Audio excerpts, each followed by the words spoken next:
咁或者即係講咗咁耐，就講咗一啲由 DSE 讀書以嚟一路嘅心路歷程啦。咁我哋或者都講埋，其實真係由中學畢業去到入大學，入大學呢個 moment 其實同理科或者其他科目都好，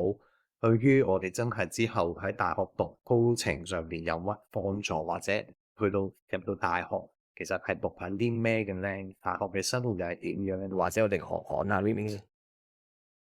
我覺得入到大學其實係一個reality check 啊，因為我記得嗰陣咧啲分啱啱好夠入到去咧，咁我最後尾係慶幸自己揀咗 JUPAS 嗰個 degree，因為咧我最後尾揀個 degree 咧，佢係第一年係 general stream 嚟，咁就變咗佢話入嚟嘅第一年啦，咁你就入唔同嘅工程範疇咧，佢都要你上堂，所以咧。我個成 course 係非常之多元化嘅，有師傅啦，又有 mechanic 啦，有 electrical 啦，仲有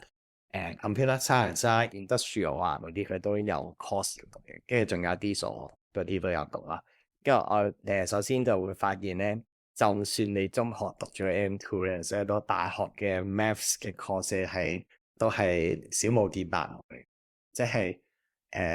你會發覺你平時接開嘅嗰啲數字突然之間變咗符號啦，你好似突然之間學咗一個新嘅語言系統咁嘅樣咧，令到寫好多 Greek letter 嗰啲有 alpha、beta 加埋有加啲落 epsilon，原來有好多唔同嘅symbol 走咗出嚟，跟住除咗嗰方面嘅衝擊之外咧。亦都係一個好好嘅機會俾我去望一望塊鏡，因為我之前咪話其實我係對車有興趣啦，咁好自然地就會諗緊會唔會係 mechanical engineering 啦。但係我話 reality check 嘅原因就係因為正正就因為我喺 general stream 嗰度讀上嚟嘅時候咧，佢俾咗我一個機會去試到底我適唔適合邊一款嘅 engineering。咁最後尾咧，我亦都係。托賴有呢個機會咧，我先至可以再去修正我嘅修正我嗰個想揀嘅 major，咁就揀呢 electrical 嘅啫。不過呢一個就係個人嘅 preference 咯。唔知你哋，因為我亦都知有啲 JUPAS degree 咧係一開波就已經specify 咗我嗰個 discipline，所以我覺得如果讀緊預備 JUPAS 嘅同學仔咧，可以留意下你嗰個 course curriculum 到底嗰個分佈係點樣。係，其實university 啦，對我嚟講，呢個 university 其實即係 universe 即係咩？即係好全，即係全宇宙嘛，你全，即係你見到好多唔同嘅人、唔同嘅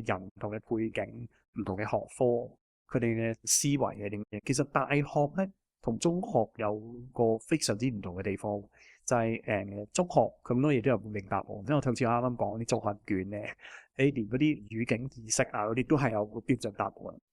但係其實上到大學咧，佢唔會話叫你俾個答案，係叫你俾個睇法嘅，其實係。咁如果講到睇法嘅，咁咪定係，但係又冇話邊個學過邊個啱。每個方法其實都叫做，即係每個睇法其實只要有理據，即係合理嘅，其實都行得通。係。咁你係 university，其實你可以見到好多唔同嘅導向，但係佢 achieve 到嘅結果都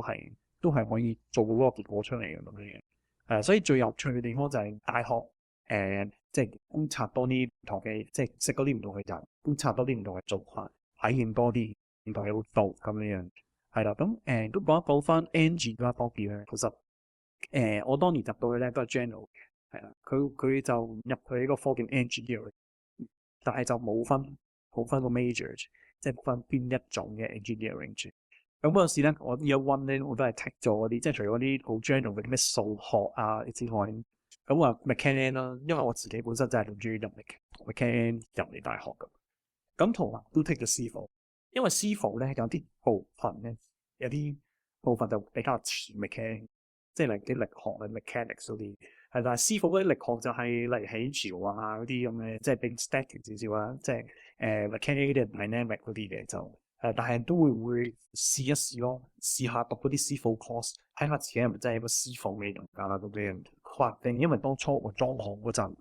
可能我話就話想做個 mechanic engineer 啦，咁但係你係真係對嗰樣嘢點解同埋有興趣。其實 Year One 就係叫 hot 位，我哋去做呢樣嘢。咁我咪 take 埋個 civil course 咯。咁我對邊度我咪知道自己讀乜嘢。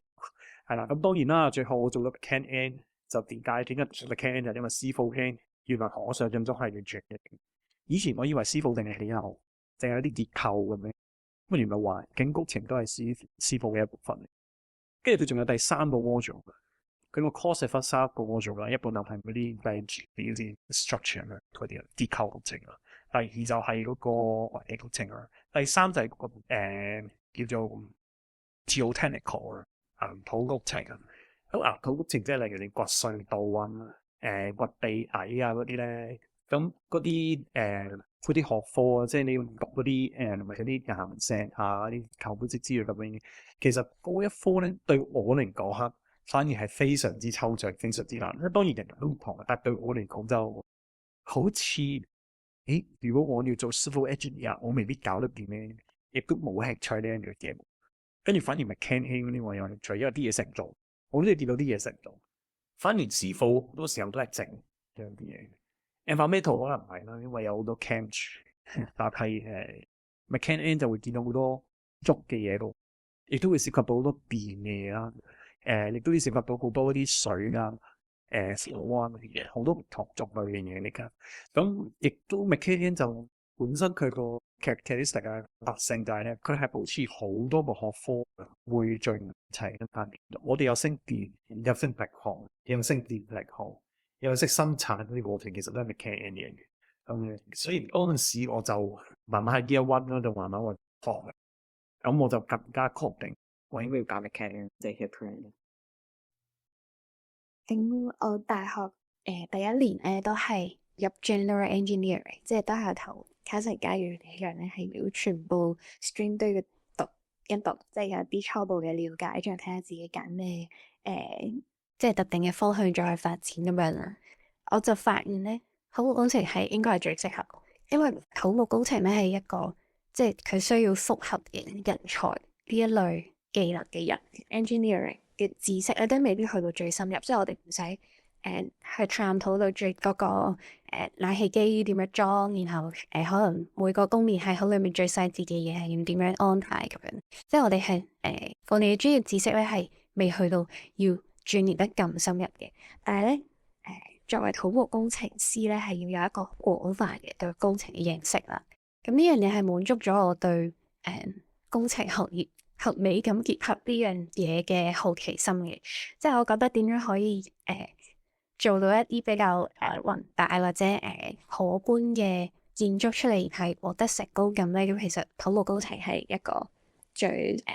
能夠令我 realize 呢個理想嘅專業啦。咁樣咁，然後我揀咗土木工程之後咧，就發覺其實我哋中學好糾結於嗰啲語文能力啊，或者溝通能力上咧，其實都好重要嘅一個。因為土木工程咧，其實係一個叫做結合咗各個工程人才，然後去安排一個工程項目嘅進度啊，佢嘅規劃啊，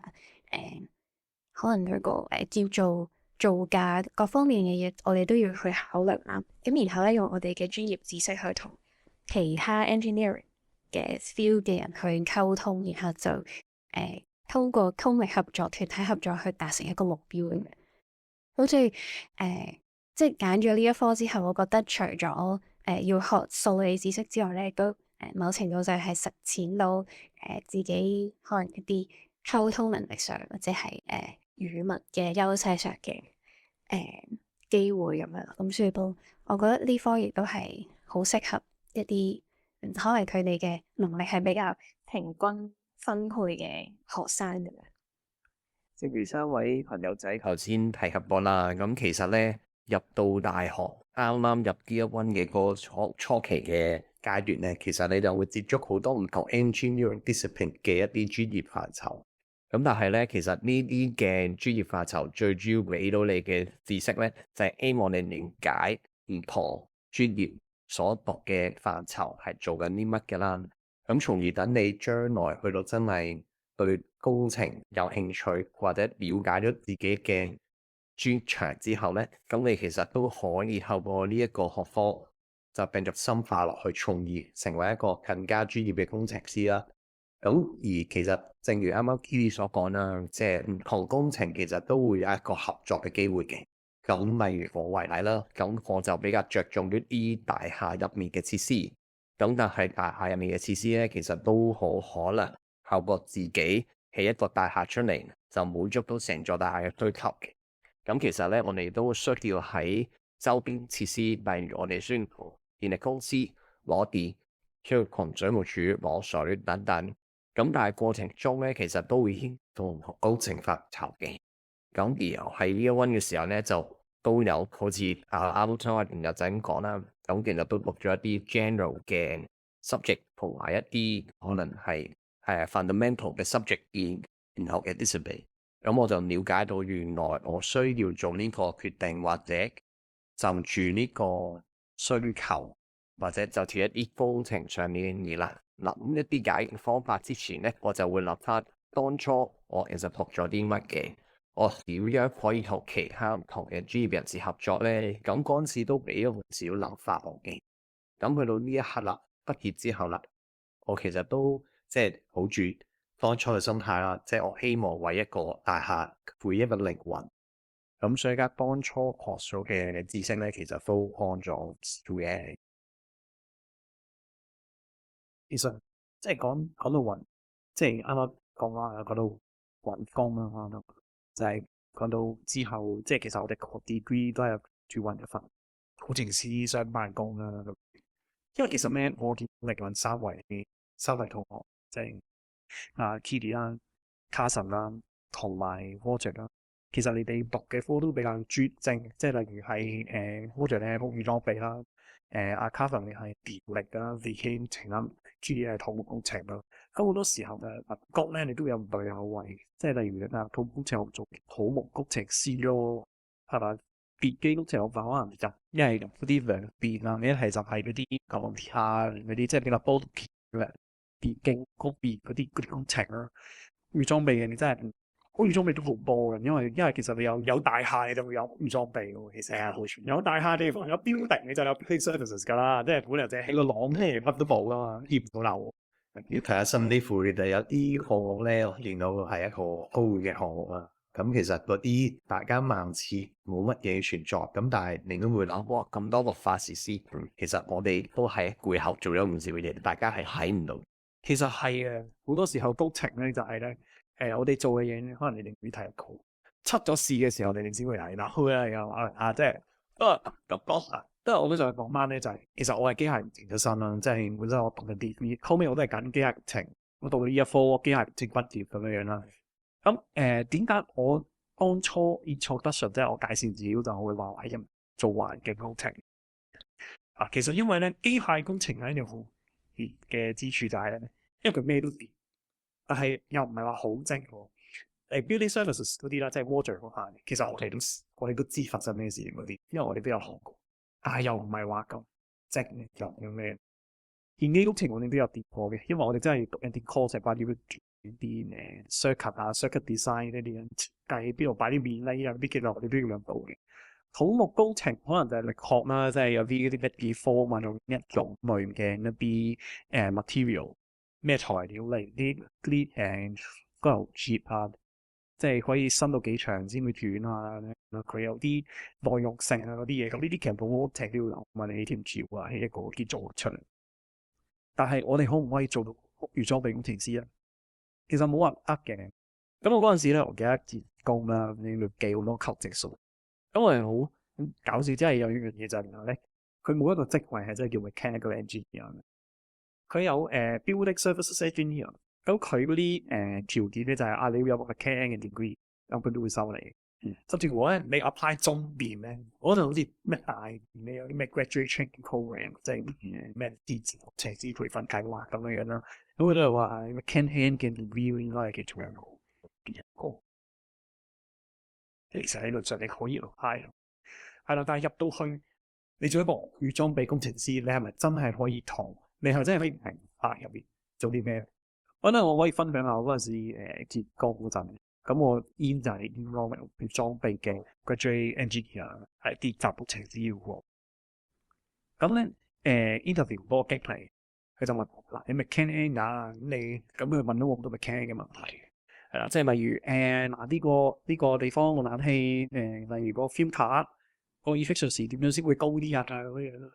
如果佢嘅充滿啲塵啊 efficiency 會唔會低咗啊？你講呢啲比較 technical 就知道一啲 feel 上面嘅問題啦，咁樣係啦，亦都有講話消防喉點樣擺點反應咁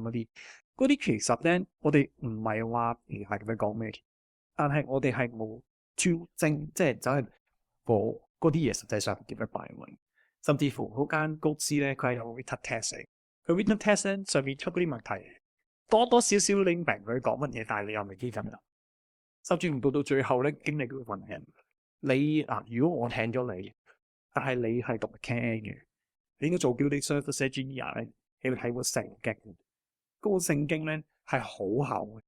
因為佢有齊晒嗰啲 building service 咧，其實佢哋屋宇裝備嗰啲設計咧，邊度擺電線，點樣拉電線，點樣邊度擺嗰啲消防喉，其實有晒嗰啲 standard，有晒標準。咁你就係要睇晒嗰一大沓標準，你設計個靈魂你嗰個年齡係啦。但係嗰個靈魂咧，你係要按照標準嘅，即係唔係話你亂咁擺咁樣嘅，係有晒一套嘅準則嘅。而嗰套準則你係咪全部都 miss 晒睇個 standard 嘅 within the standard？咁所以呢一個變相就係一個比較，即係對於 mechanic 出嚟環境，可能就係一個比較挑戰性嘅，或者係咩會變到，但係咧你有咩都太過精準。咁最後面咧，我到咗機械工，到咗環境工程嘅，其實都好逗，因為好坦白講，喺大學期間咧，我係冇諗過係會做環境工程師嘅完全。環境工程我後尾我做咗污水處理廠啊。咁一個污水處理廠，佢個設計上咧，其實佢係環境工程嘅嘢，即係嗰啲水嗰啲 flow lane，你要落邊隻嘅，佢哋用邊隻群去即係去處理嗰啲入邊啲污泥啊、啲污糟嘅嘢。呢啲可能比較深咗少少啦。因為當其時對我嚟講咧，我都係知乜嘅嗰啲嘢。咁但係有邊啲嘢你可以做嘅？例如佢入邊有好多基建嘅設備啦嘛，係啦。例如佢有啲即係大家應該有去過啲污水廠，冇去過。但係你望望啲相，佢又咪有啲魚缸嘅？嗰魚缸你咪有部機喺度咧，喺度轉嚟轉去咁樣咁啊，慢慢喺度轉。其實不過係泥爬啦，係啦，即係刮走個層喺波底嗰啲泥沙咁樣。咁嗰嚿嘢咧，其實係 mechanic 嘅，係啦。咁事實上我哋 mechanic 嘅嘢為最有趣嘅地方就係原來我哋啲知識係可以咁用，同埋因為都 mechanic 嘅人，我都相信咧，有絕大部分嘅人都係好中意見啲嘢做。見啲嘢喐咧會比較即係會到有冇開實在㗎，係啦，實在嗱，或者會比較開心啦。嗰嚿嘢喐，即係架車喐啊，或者係個機件喺度喐，而啲嘢係入系統，所有嘢係 connect 埋一齊。呢個係個熱之處咯。mechanic 就係你會見到好多唔同嘅嘢，會見到好多唔同 fruit。所以咩 discipline 嘅其實你都會理解清楚。亦都係因為咁咧，就係好似 G 咁，就係溝通能力係非常，正正就係因為你有咁。即係呢個 discipline 你都知少少，所以變相你做一個溝通，你基本上你係聯繫住唔同 discipline 嘅 engineer，即係溝通係非常之重要。正如頭先嘉裕就講得好詳盡，關於一啲 mechanical engineering 佢真係嘅實務操作係點樣啦。咁其實咧，對於一個由大學讀工程去到出嚟畢業都真係從事工程行業嘅一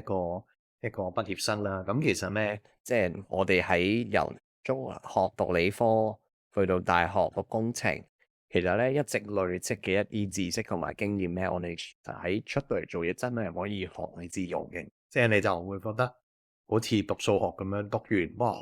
好虛無縹緲嘅，就唔知自己真係做緊啲咩。哇，有咩加減乘除嗰啲就最基本啦，仲有啲 probability，哇，有冇可能發生？哇，呢啲虛無縹緲嘅嘢，我哋就比較相對少做嘅。咁但係反而我哋就會就住自己學咗嘅知識咧，諗下有冇方法可以用一個比較快、比較有效或者比較大家都接受到嘅方法咧，去為大家解決工程上面嘅疑難啦。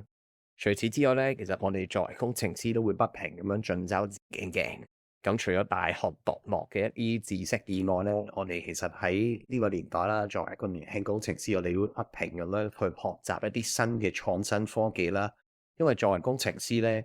想為社會服務，想為大眾提供一個更好嘅設施之前咧，其實我哋一定要清楚有啲咩創新科技，或者有冇啲最新嘅技術，原來係可以對比當年嘅工程改善咗好多嘅喎。咁我哋就會由嗰個方向着手。咁最尾咧，我哋都會不停咁樣去了解如何透過我哋呢一個年輕嘅行業啦，咁啊不停吸收新嘅知識，咁啊將我哋嘅認知帶翻俾以前有經驗嘅工程師，咁啊大家做一個經驗嘅分享咁啊。係啊，因為呢、個工程呢個行業咧，真係靠一個好廣闊嘅知識範疇嚟嘅。咁所以其實我哋每個人都係即係我哋呢度四位朋友仔都係啱啱踏入呢個行業啦。咁然後我哋都需要不斷累積經驗同埋不斷學習，先至可以累積到足夠嘅專業知識去做更加準確嘅判斷。咁所以我哋其實都有一直進修緊啦。除咗頭先Roger 講咯，我哋係會不斷學習呢個科技知識啦。譬如唔知大家有冇聽過 BIM 或者係一啲AI 嘅地盤裝置咁樣，其實呢啲都係工程師好勇於擁抱呢個科技發展嘅一啲證明嚟嘅。咁所以其實如果大家對工程有興趣嘅話咧，都可以向科技方面多啲了解咁樣啦。我覺得即係保持好奇心啊，同埋有靈活思考，跟住保持溝通同嘅人，唔同範疇嘅人去學習啦。咁呢個係即係作為工程師或者工程學生啦，都好重要嘅一個技能嚟。我覺得如果真係有興趣投身工程行業嘅學生咧，佢哋聽到頭先我三位大朋友啦，佢哋都分享咗好多喺大學嘅時候嘅經歷啦。咁我補充少少啦。我覺得咧，其實讀喺大學度讀工程咧，佢除咗教知識之外咧，佢係好似你去咗一間少林學院咁樣，其實佢係教你一啲技能，佢教你一啲，佢係傳授緊一啲 tool set 俾你，去等你喺將來出咗嚟社會工作嘅時候，就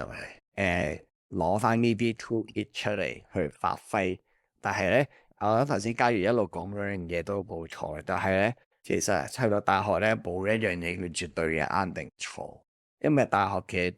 存在咧，其實係傳授一啲 tool set 去話俾你聽啊。如果你遇到呢一方面嘅問題嘅時候，你有呢啲 over 可以幫你去解決呢樣嘢。